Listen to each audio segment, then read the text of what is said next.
বাংলাদেশ জামায়াতে ইসলামী সংগঠন হিসেবে অত্যন্ত শক্তিশালী। আসসালামু আলাইকুম রহমতুল্লাহ। প্রিয় দর্শক, বাংলাদেশে জামাতে ইসলাম এখন ভালো নয় বিএনপিদের কাছে। বিএনপিরা বাংলাদেশে জামাতে ইসলামকে নিয়ে কি বলেছিল, রুমিন ফারহান কি বলেছিল এবং তারেক রহমান সাহেব কি বলেছিল, আমরা সেগুলো একটু দেখি। দেখার পর আরও কথা আছে, সেগুলো আমরা শুনবো। আমরা প্রথম দিকের কথাগুলো একটু শুনে আসি। বাংলাদেশ জামায়াতে ইসলামী সংগঠন হিসেবে অত্যন্ত শক্তিশালী।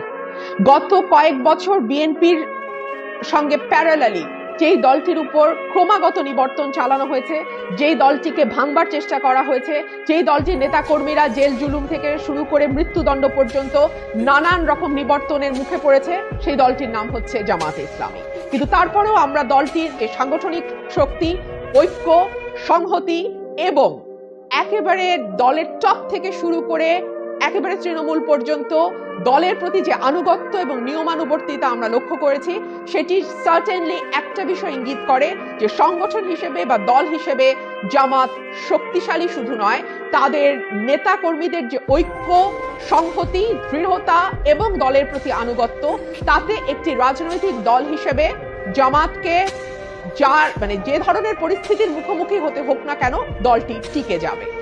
প্রিয় দর্শক, আপনারা সকলেই শুনেছেন যে জামাতে ইসলাম, বাংলাদেশ জামাতে ইসলামকে নিয়ে বিএনপিদের কি অভিমত, বর্তমান তারা কি অভিমত দিচ্ছে, আমরা সেগুলো একটু দেখে আসি।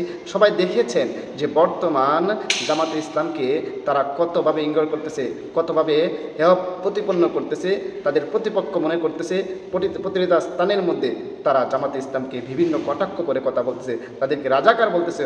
অথচ তারেক জিয়াই বলেছিল যে তাদেরকে মিথ্যা তহমত দেওয়া হয় এবং রুমিন ফারহানাই বলেছিল যে এটা তাদের উপর মিথ্যা তহমত দেওয়া হয়, ওরা রাজাকার নয়। আর ওদের দলের কত প্রশংসা করেছে, কিন্তু আজকে কি করতেছে, এখন তাদের পিছনে লেগে গেছে। আসলে একটা জিনিস কি জানেন, মানুষ, দুনিয়ার মানুষ সবাই স্বার্থের পাগল।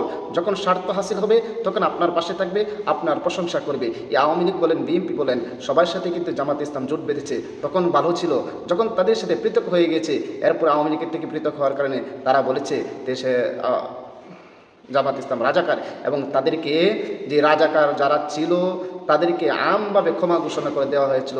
কিন্তু এরপরেও আবারও সেগুলোর বিচার কার্যক্রম করেছে, তাই সেটা ওনাদের ব্যাপার। কিন্তু এরপরে যে একটা দলের উপর যেরকমভাবে মিথ্যা তহমত দেওয়া হচ্ছে আরও বিভিন্নভাবে, অথচ রাজাকারের বিষয়টা আমরা পরিসংখ্যানে দেখতে পেরেছি যে বাংলাদেশের মধ্যে সবচেয়ে বেশি রাজাকার হচ্ছে আওয়ামী লীগের মধ্যে, এরপরে বিএনপির মধ্যে, এরপরে জামাতের মধ্যে গোনা কয়েকজন।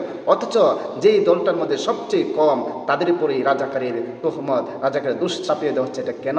কারণ তারা নিরীহ, তারা একটু দুর্বল, এই কারণে তাদের উপরে এরকম দোষটা চাপিয়ে দেওয়া হচ্ছে। প্রিয় দর্শক, এবার আপনারাই বলেন, আসলে কি জামাতে ইসলাম রাজাকার? আর জামাতে ইসলাম সম্পর্কে আপনার কি মতামত, অবশ্যই কমেন্ট বক্সে জানাবেন। আর সবাইকে অসংখ্য ধন্যবাদ। আসসালামু আলাইকুম ওয়া রাহমাতুল্লাহ।